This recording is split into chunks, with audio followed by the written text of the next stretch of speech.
Ya ikutin dari awal. Ini banyak pembicaraan-pembicaraan yang mungkin teman-teman pengen tahu bagaimana Om Sansan sampai ada titik ini. Tes 100% tuh kan di badan tuh tidak menggunakan yang namanya kodam. Ya. Hanya sebagai energi sama alam. Karena kan alam sama energi itu lebih besar daripada mereka gitu. Saya yakin Pepe kalau minta sesuatu, mari contoh ngomong Om Sansan. Jujur tapi Pe. Apa? Pengen apa? Ya. Buka aura Om. Tujuannya untuk apa dulu?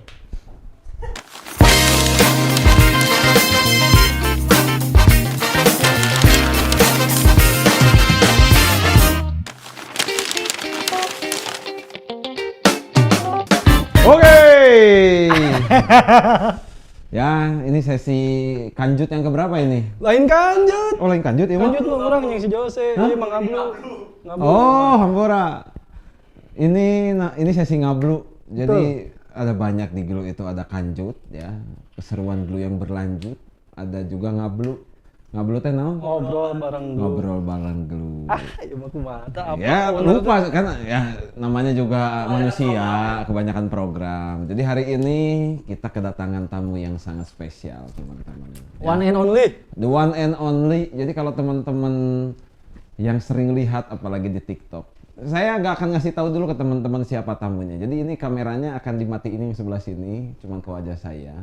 Jadi intinya beliau ini di TikTok dan di jagat sosial media ini sangat terkenal. Sering lewat FYP. Sering lewat FYP kalian. Sampai kemarin saya foto bareng ya di Instagram aja, pas saya repost yang PP, banyak yang nge-DM saya. Asli. Ada yang responnya ketawa, ada yang responnya saya pengen ketemu juga. Banyaknya mah Banyak yang ke PP, ada yang responnya apa? ada yang pengen berobat. Ada yang pengen berobat. Minta nomornya, minta alamatnya, tapi akun fake ya nggak saya kasih lah. Gak dikasih ya? Enggak lah. Nah, kita sambut dulu Om Sansan. Ini langsung nih, intinya inti, core of the core. Yes. Selamat datang di sini Om Sansan. Gimana menurut Om Sansan ruangan ini? Enak. Positifnya, jadi ruangannya tuh pas masuk teh adem gitu. Kan emang ada AC juga. Ya, harus. Betul. Harus adem. Tapi gimana Om Sansan, sehat? Alhamdulillah luar biasa, harus sehat selalu walaupun banyak aktivitas. Alhamdulillah. pokoknya mah. sibuk. Banyak banget aktivitas beliau ini, sangat banyak teman-teman. Jadi sekali lagi ini adalah apa ya? It's an honor lah mencap orang bule. It's an honor for Kehormatan. us. Kehormatan kita bisa didatangi oleh beliau ke studio kita yang ala Sibuk. kadarnya ini. Pak. Saya ngontak teh 3 bulan ke belakang kayaknya, nge-DM nggak dibalas. Oke. Wah nggak dibalas. Akhirnya alhamdulillah dibalas nih, langsung ngeceng set, langsung aja saya approach. Oke. Langsung Biar ya. bisa kesini langsung. Ternyata pas udah ketemu mah lama. Lama ya? Saya kira teh nggak dibalas teh sombong gitu. Ternyata ketemu mah ramah asik. jadwalnya padat banget Nah, ternyata. jadwalnya ternyata. Oke, jadi gini Om Sansan ya. Kenapa Om Sansan kita import langsung ke sini? Karena saya yakin banyak teman-teman di media sosial ini pengen tahu tentang Om Sansan lebih jauh mungkin. Yes. Pengen tahu lebih jauh. Banyak sekali pasti teman-teman di luar sana mungkin apakah nama asli Om Sansan teh Om Sansan atau bukan? Ya, terus J itu apa J? Nah, Sansan J teh apa? Itu dari mana itu nama itu teh gitu? Oke, itu dijelasin kalau emang J itu kan berasal dari Cirebon ya. Jadi kayak kan lahir kan tinggal di Cirebon. Oke. Makanya kalau ada di Sunda itu mungkin iya atuh, enggak atuh mah. Nah, itu kosakata terakhir. Oh, imbuhan. Iya, imbuhan. Jadi Oh. J itu imbuhan. Kalau si Sansan nama panggilan sampai sekarang. Dari kecil. Dari kecil. pas SD kelas 3 atau kelas 4. Oh, soalnya Pepe ngasih tahu ke saya dan nama aslinya mah Keren. Iya, Fuad ya, emang. bener. Nama aslinya siapa Om? Iya. Nama aslinya Fuad Hasan. Nah, kan biasa dipanggil mama tuh bilang Cung Cung atau Sansan. Ya udah jadi ikutin. panggilan. Jadi Oh. Jadi nama panggilannya di bagian tengah tapi ujungnya jadi disebutnya Sansan. Ya udah akhirnya sampai sekarang dipanggil Sansan J. Oh, J. Iya. J-nya teh Imbuhan. Wuhan. Kayak kemana J? Bisa sebenarnya. Iya, Mas. kemana J? Mau kemana tah? Kayak gitu. Oh, Cirebonan. baik. Jadi ini saya banyak banget pertanyaan hari ini Om Sansan. iya, boleh. Banyak sekali pertanyaan di benak saya yang pengen ditanyain. Kemarin kita udah sempat ngobrol tipis-tipis. Iya. Sengaja ditabung pertanyaannya. Biar apa? Biar kalian semua yang nonton tahu nih gitu loh. Asal mulanya Om Sansan ini, terus kenapa bisa ada di titik ini kita bakal tanyain semua gitu. Cuman sebelum ke sana, saya pengen tahu dulu dari Pepe. Jadi Yes. Pe, awal mulanya itu kan, jadi Om Sansan gini, Pepe itu ketika di mobil bareng saya ngasih tahu, Mang Fatih lihat katanya, ini namanya Om Sansan J. Gelas euy cek saya teh. Dan di FYP saya mah belum keluar waktu dia ngomong gitu teh. Akhirnya pas diliatin segala macem, kok keterusan gue saya tontonin juga gitu, malah keluar di FYP saya. Ternyata istri saya, keluarga istri saya tuh tahu sama beliau, tahu semua gitu. Nah, awalnya gimana Pepe itu bisa? Ya awalnya nih gini, yang lihat lewat FYP itu Om Sansan lewat terus Om nggak tahu kenapa. Jodoh merenya. Oh iya mungkin bisa lewat jadi. terus kan Om Sansan terkenal dengan gaya kalkulator. Oh jadi semacam tok-tok kalkulator. Kalkulator. Terus yang apa sih? Apa kabar Om Sansan apa gimana sih? Apa? Oh, Om Sansan passwordnya. Gula. Tuh. Oh, Terkenal gue tuh berarti. oh, apa berarti mana? Apa? Sok. Terus terkenal dengan itu kan seni budaya ya Om itu Iya teh. seni budaya dari Majalaya. Itu teh. Iya. Yang di lewat FYP. Jadi kalian teman-teman yang lewat lagi Om Sansan misal lagi ngeluarin orang kesurupan dan itu ternyata budaya Bang Pati. Oke. Budaya turun temurun berarti ya? Iya itu emang udah dari turun-temurunnya seperti itu. Ya walaupun bukan asli dari Majalaya kan, kalau tempat tinggal atau asli kan di Cirebon, cuman merantau lah ke Bandung. Ke Bandung. Dan kebetulan di Majalaya tempat untuk merantaunya di Kabupaten Bandungnya. Oh, terus si itu teh namanya apa Om? Budaya-budaya joget-joget itu teh? Iya sih kalau untuk di daerah Majalaya lah ya, ada yang namanya seni terbang buhun Majalaya ataupun reak. Nah kalau yang udah ke arah ke Bandung Timur ke sana kan itu ada benjang ya atau kuda lumping. Tah saya mah budaya saya mah nol. Kuda lumping orang apal. Kemarin Udah saya nanya tahu. benjang ke istri, tahu. Oh, tahu, istri Mang Pati? Nah, apalin. Saya mah nol pisan budaya mah. Tapi itu teh acara itu teh diselenggarakan sama siapa Om? Yang gimana? Jadi ada beberapa yang hajat untuk nabe ataupun manggil lah untuk grup itu ya udah. Jadi emang ada beberapa kayak hajatan kayak nikahan atau syukuran pribumi juga ada, hitanan, pokoknya nama ataupun nikahan itu pasti akan Ada acara itu. Iya. Nah, di tempat mana misalnya aya nu hitanan sok aya nu make Mau-maungan. ngomong teh. Tapi dulu sekarang udah nggak ada. Nya kemarin kurang lebih kayak gitu nya Om Iya Sansannya. betul. Tuh, Iya. kayak gitu. Juga aya kuda lumping nu sok baheula mah udah harbeling, hari itu kan itu juga harus di in dulu merenya Om ya. Iya itu mungkin ada ritual yang sekiranya tidak menyakiti apa yang talent ataupun nayaga yang masuk gitu. Jadi makan yang sejenisnya kayak beling kayak gitu kan sebenarnya itu ya kan ekstrim ya, bahaya buat di tubuh. Cuman kan itu Tapi udah nggak jadi nggak kenapa-napa gitu. Iya karena ada beberapa ritual atau izin gitu untuk para karuhun supaya nanti di badannya itu nggak kenapa-napa. Tapi pernah lihat nggak kamu, Pe? Pernah, waktu SD mah masih sering. Enggak, yang maksudnya- bohlam digigit beneran bohlam. Iya, cuma maksudnya kan Tapi berdarah, yang aku waktu itu kan emang berdarah, tapi dianya nggak sadar, nggak sadar, nggak tahu adrenalin. makanya itu cuman dibalik adrenalin atau nggak sadarnya itu yang saya maksudnya ketika di ingat-ingat gitu ya sama saya ngelihat orang-orang yang melakukan apa ya aksi-aksi seperti itu teh ternyata bukan sebagai hanya tontonan aja dan ternyata itu teh ini bener kayak budaya dan itu sudah dilakukan lama. Kalau bukan di kampung daerah istri saya mah sampai saat ini masih. Jadi kalau ada yang hitanan segala macam pasti ada yang gitu-gitu Om. Iya emang. Di daerah mana berarti? Ciwastra di sini. Iya berarti itu jatuhnya benjang ya. Ya. Kuda lumpingan iya. Kuda lumping. Karena itu Pe. Nah saya juga kan maksudnya mungkin satu waktu kita juga pengen lah ketika Om Sansan memang ada di satu acara kita pengen Datang, ikut. datang gitu. Ayo, boleh nanti. Pengen ngeramein gitu ngelihat nggak usah dekat-dekat Nih, maksudnya masukin ini Om Sansan, masukin setannya ke sini Om Sansan. orang sieun sih kan hari itu mah sih orang sieun tapi saya pernah gitu Om Sansan ke hal-hal yang seperti itu. Kemarin saya nggak ceritain jadi ke waktu di mana waktu kita acara apa waktu itu teh dulu teh namanya teh yang Globuster. Ghostbuster, Ya, Globuster. Globuster. Saya nanya ke Ustadz Agus yang saya ceritain Oh, kemarin. yang kemarin, iya. Ustadz Suga is the Ustadz best. Suga. The best. Sehat Ustadz Suga. Nah, jadi ketika itu teh di mana di kebun binatang Om Sansan, saya teh bukan iseng, jadi saya teh penasaran.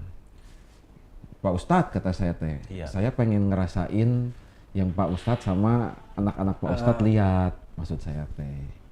Cik bisa nggak saya Dibisain. bebas lah diapain maksudnya, cuman saya pengen pengen merasakan yang Pak Ustadz sama anak-anak Pak Ustadz teh rasakan. Yes. Tah, kata mereka teh itu nggak bisa instan, cenah. Jadi menurut beliau mah harus ada perjalanan atau apapun itu sampai bisa di titik kamu teh bisa merasakan hal-hal yang sensitif. Jadi nggak bisa tuh, walau alam ya maksudnya kalau beliau menjelaskan mah katanya misalnya buka mata batin gitu, Om Sansan, itu teh nggak bisa instan. Kalau kata Om Sansan gimana yang kayak gitu? Ya sebenarnya kalau dari perjalanan spiritual emang mungkin yang dikatakan sama Ustadz ya, Ustadz Suga. ya Ustadz Suga lah mungkin panggilannya. Emang kalau dikatakan beliau emang benar sih kalau untuk perjalanan ataupun buka mata batin itu nggak sembarang juga, karena posisinya ketika kita melihat sesuatu yang berhubungan dengan non logika ataupun astral gitu ya, makhluk-makhluk yang sekiranya kita tidak bisa terlihat di secara langsung, itu emang ada beberapa perjalanan ataupun tidak semua orang bisa diisi kayak gitu. Nggak semua orang. Iya. Berarti ngomong-ngomong mata batin nih Om, Oh ya siap. pindah ke Bandung tahun berapa? Waktu itu udah lama banget ya, hampir mau 12 tahun. 12 tahun? Iya, 12 tahun atau 11 tahun yang lalu gitu. 2000 berapa Om Pati? Pokoknya iya. 2012, 2010, 2011 lah segituan. Awalnya mah Awalnya ngapain? Awalnya main, Bandung enak nih, udahlah healing atau liburan. Ternyata emang saking enaknya liburan, oh ya udahlah cobalah untuk merantau di Bandung. Iya. Waktu awal datang kerjanya apa Om Sansan? Waktu pertama kali datang itu kan liburan, jadi belum ada kepikiran untuk kerja. Iya. Terus keputusan, udah aku kerja di Bandung aja, apa triggernya? Oh jadi kalau pas itu mikirnya, daripada ngerepotin orang tua, masalah keuangan. Ya emang sampai sekarang juga masih ngerepotin karena posisinya kan emang belum ada. Oh enggak, sekarang udah top insya Allah. Top is the best. Udah jadi kerja kan di salah satu mall ataupun jenisnya tentang retail kayak gitu. Berarti sempat kerja dulu. Iya sempat kerja. Tapi kan kepekaan ini teh gift ya, pemberian Tuhan gitu ke Om Sansan. Kalau untuk dibilang anugerah, Ya, alhamdulillah. anugerah. Nah, awal mula Om Sansan, udahlah anugerah ini aku manfaatin aja. Itu kapan fokus di ini? Pokoknya pas umur 5 tahun itu kan mungkin didikan selama di kampung ataupun di keluarga itu kan keras ya. Jadi ketika kita nakal gitu, itu pas umur 5 tahun. Ya kenapa aku nggak suka sama nasi itu karena kan emang bandel lah dulu. Iya. Udah terus ketika anak-anak, ya tau lah anak laki-laki kecil itu kalau nakal kayak gimana. Nah dari pihak orang tua kan didikannya kan bukan lembut tapi kasar kan. Contohnya kayak diapain mungkin. Ya, Tonyok. Enggak kalau Makan. Enggak maksudnya, tapi kan ya orang tua zaman dulu kan ya seperti itu gitu. Iya karena itu mendidik kan buat anaknya tuh Betul. harus sopan, harus adat, harus diituin lah, mesti diajarin. Udah dari situ teh aku teh ini saking nggak mau diikat di depan rumah yang ada pohon, aku teh kabur ke belakang sekolah kan ada makam.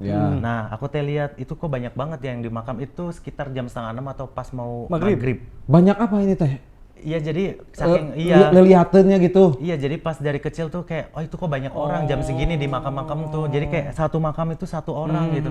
Oh ya udah kan mikirnya kan mungkin kalau masih kecil yang ada melawan rasa takut karena takut dimarahin, takut yang namanya ngerti lah kalau anak kecil dimarahin takut gimana-gimana pikirannya. Udahlah, banyak orang rame gitu kan di belakang sekolah itu kan ada makam ya. Ini di Cirebon ya. Jadi lihat kok banyak orang rame udah dan akhirnya kok ada keranda gitu di situ. Aku lagi pakai aku bawa sarung waktu itu. Udah gitu aku teh daripada ketahuan udahlah aku teh masuklah ke keranda. Iya ke keranda.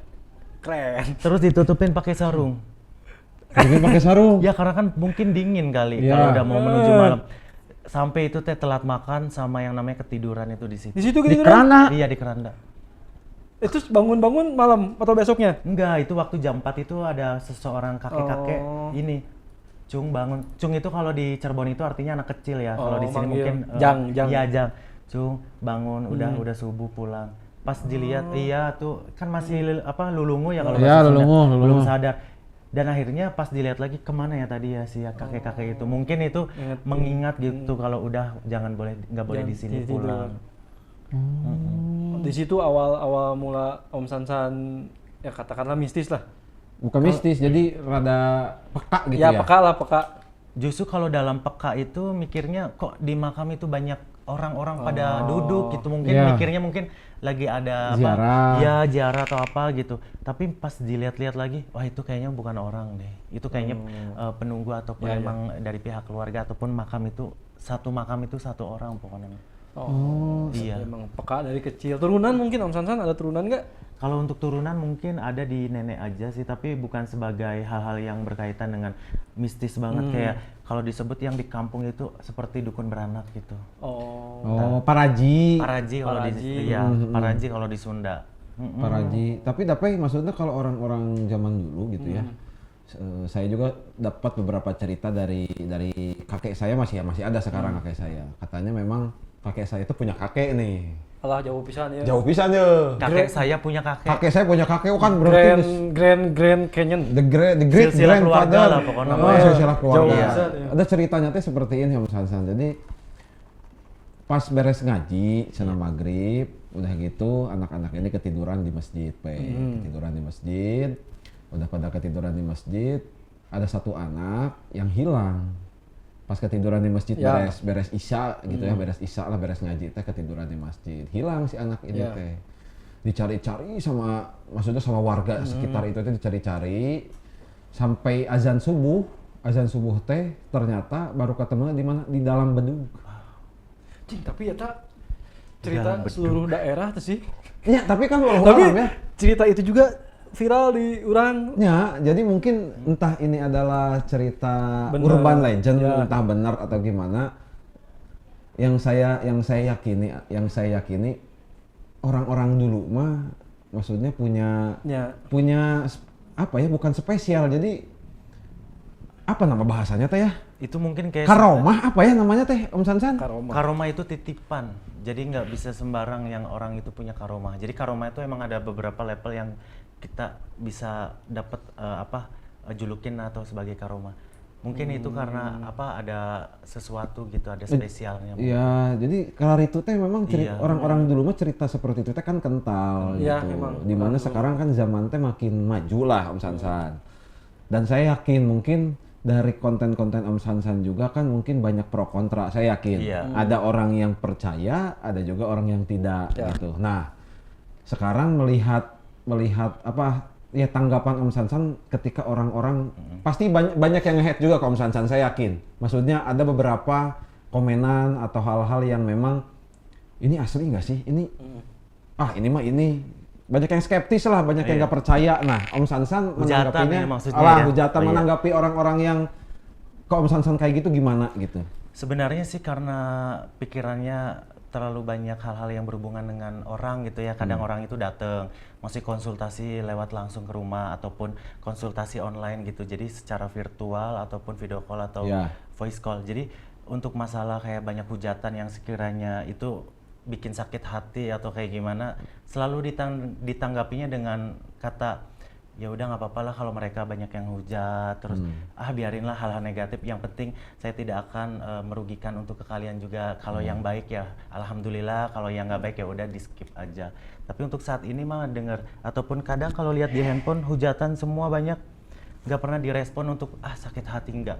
Karena kan prinsipnya satu, mama selalu bilang kita tuh harus tetap rendah hati walau banyak yang menyakiti. Wah, benar, eta mah benar. Kuat, bro. Nah, rendah hati walau banyak yang menyakiti. Bro. Gitu. Berarti, Iya. Bro. berarti benar, maksudnya tanggapan-tanggapan seperti itu ya Om Sansan sekarang udah biasa mungkin melihat hal-hal seperti Iya. itu. Ya, itu dari segi manusia ya. Ya. Karena kalau dari segi istilahnya kayak spiritual kayak gitu kan, Tuhan itu menciptakan manusia itu benar-benar sempurna. Betul. Dan tidak ada yang namanya manusia itu cacat atau jelek. Ya. Nah, kenapa bisa disebut manusia itu sempurna? Nah, dari sini aja. Hal-hal yang lainnya seperti kayak malaikat, Ya. ataupun jin, atau iblis, atau sejenisnya kayak gitu, itu tuh di atas dari manusia itu. Ya. Nah, tapi kenapa Tuhan menciptakan manusia? Karena kan manusia itu yang ada yang namanya punya akal, pikiran, sama adat. Betul. Ya, dari situ untuk memulai kayak proses dengan seperti itu, dimanapun berada, entah itu di tempat yang kosong ataupun di sekitaran kita lah manusia, maksudnya ya harus adab tuh emang harus Ya, benar-benar adab kita- nomor satu lah. Adab gitu. nomor satu. Makanya kalau ada yang banyak yang bilang hujatan atau netizen bilang seperti ini, cara nggak langsung tuh semoga hujatan ini membawa rezeki. Udah seperti itu aja. Amin. Benar, Betul. benar. Nah, ngomong-ngomong soal hujatan, itu cewek-cewek yang di Om Sansan itu kenal di videonya. Yang di mana? Oh, yang waktu di lokasi tempat ya? Iya benar Kak Awewe mah Om Sansan, maaf ya. Ini mah Iya. maaf ya sebelumnya ini saya minta maaf aja. Orang mah ceritanya bridgingnya soal tepat. Enggak, karena apa? Kemarin di mobil, Pepe itu ngomongnya, Jos. Yuk aja di konten Om Sansan ayo nu geulis pisan. Oh, iya. Ya, sok. Itu siapa itu? Ayo. Ada sesuatu yang selalu sama On Samsung kan biasa bertiga, ada salah satu dari tiga itu. Bukan bertiga, tahu banyak tahu sebenarnya. Tuh, banyak, Bro. Nah, siapa itu sok? Nanti bisa disalamin. Nah, saya Aku nggak tahu jauhnya namanya siapa ya. saya nggak tahu, cuman maksudnya saya nggak tahu kan, maksudnya kita kalau ngomong cantik, ngomong ganteng itu kan ya perspektif masing-masing Iya, aja betul. gitu. Entah maksudnya ya menurut Pepe mungkin menarik lah gitu. Iya. Tah, nu mana si Pei gitu. Ada yang aduh yang mana ya? Tong dikat ieu mah Jos. Cut, bro. Stylenya aja kayak Oh, gimana? tong Yang pakai crop top. Oh ya itu si Enci apa? Enci kayaknya mah Enci Iya ya. itu Enci. Enci ya. Pokoknya Ya. hafal pisan. Nah, itu Sok, lanjut ya, Nam. kenal sama Om Sansan cewek-cewek itu tuh. Sebenarnya sih aku nggak kenal sih kalau emang nggak ada di tempat lokasi itu, karena pada dasarnya Oh. kita bertemu tuh hanya di tempat lokasi, tapi sebetulnya kan kalau untuk kontak ataupun punya WhatsApp itu kan nggak ada Oh, sih. nggak ada. Nggak Oh, ada. nggak? Oh, berarti itu teh maaf nih, pas Om Sansan datang kan biasanya banyak nyamperin tuh cewek-cewek. Itu Iya. kan nggak di direct berarti. Apanya? Nggak di setting Nggak diarahin. Nggak Jadi diarahin. enggak, jadi emang ketika kan lagi di parkiran ya, baru udah sampai, terus kan posisinya kalau aku tuh kalau nonton di lokasi itu kan selalu pasti datang teh pas mau istirahat. Oh. Nah, ketika pas mau istirahat kan mungkin anak-anak atau yang gitulah cewek-cewek kayak gitu, maksudnya yang sering ketemu atau sering ngobrol lah ya, atau dimasukin dikaulin. Ya udah kan pasti kan ke parkiran mau ada yang ke warung beli minum, iya, jadi istirahat tahu ya. langsung iya. Oh. Oh, tapi maksudnya itu tuh bukan grup-grupan Om Sansan kayak kita punya grup nih, misalnya Ya, 1, 2, benar. 3, 4, 5, 6. Oh, kita nanti ini Kesini ada ya. acara di sini, datang ke sini. Enggak. Enggak, jadi emang ketemu di lokasi aja. Oh, jadi di luar lokasi mah nggak kontekan, nggak apa-apa. Jadi pas sudah di luar dari lokasi paling juga, ayo Om kita ini dong apa kayak ada acara buat, ayo kita ngeliwet, ayo kita ngumpul itu baru bisa. Tapi dari semuanya itu nggak ada yang punya WhatsApp-nya. Oh, berarti mana hungkul boga WhatsApp na euy. Mana ada? Ini mah brandingnya goreng. Lain WhatsApp Om Sansan. Iya bener. Astagfirullahaladzim, si ieu nya lalat pisan.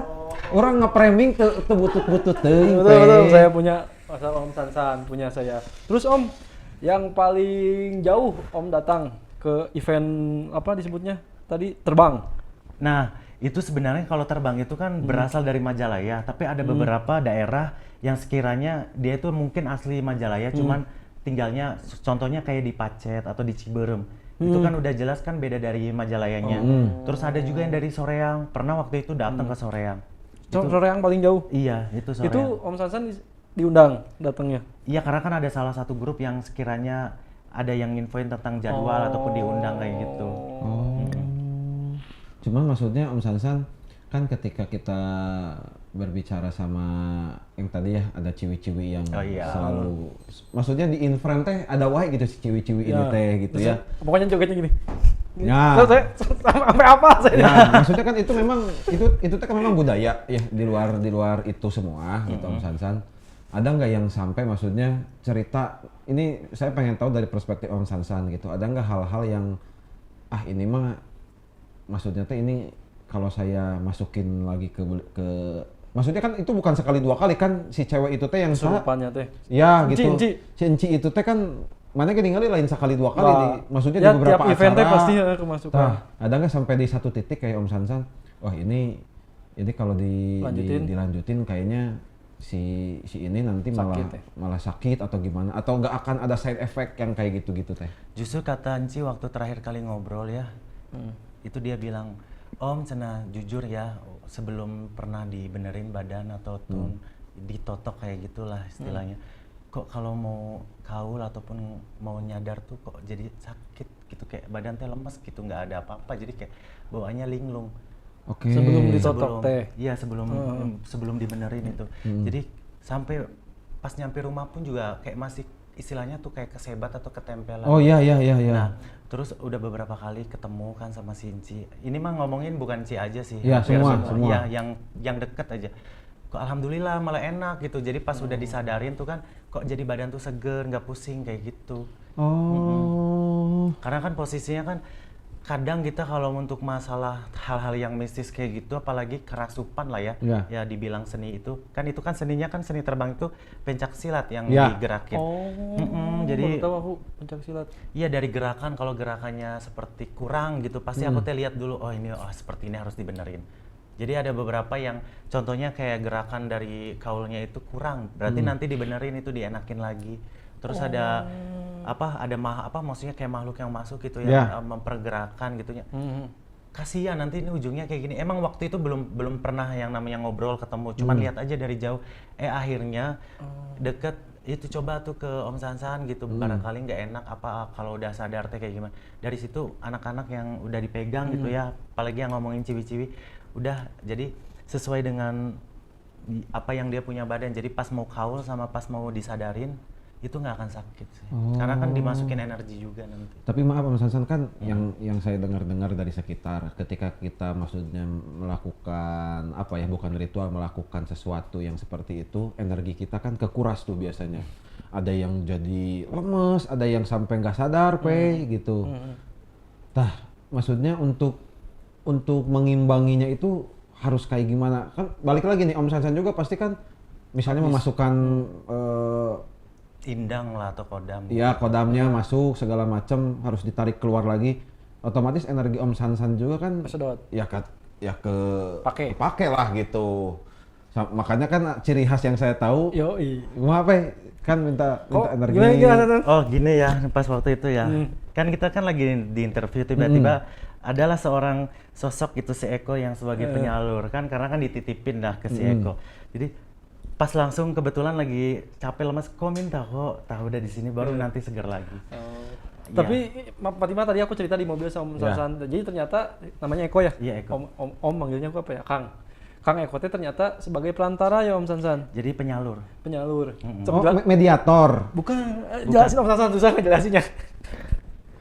Jadi gini ceritanya ya, kan aku teh 100% tuh kan di badan tuh tidak menggunakan yang namanya kodam, Ya. hanya sebagai energi sama alam. Karena kan alam sama energi itu lebih besar daripada mereka gitu. Ini secara logika aja kan, kita juga ada di 20 juta atau miliar makhluk manusia, kita tinggal di mana, di bumi kan? Ya. Berarti kan bumi udah termasuk alam.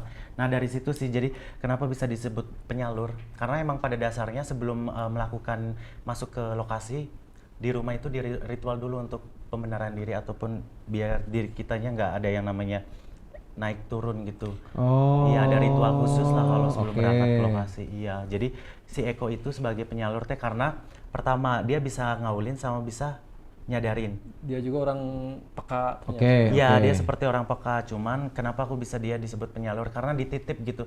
Jadi aku teh nitip energi atau apa gitu ke si Eko. Jadi nanti kalau udah beres nyadarin, aku minta energinya. Jadi Itu simbiosis mutualisme. Itu hanya bisa ke Kang Eko doang.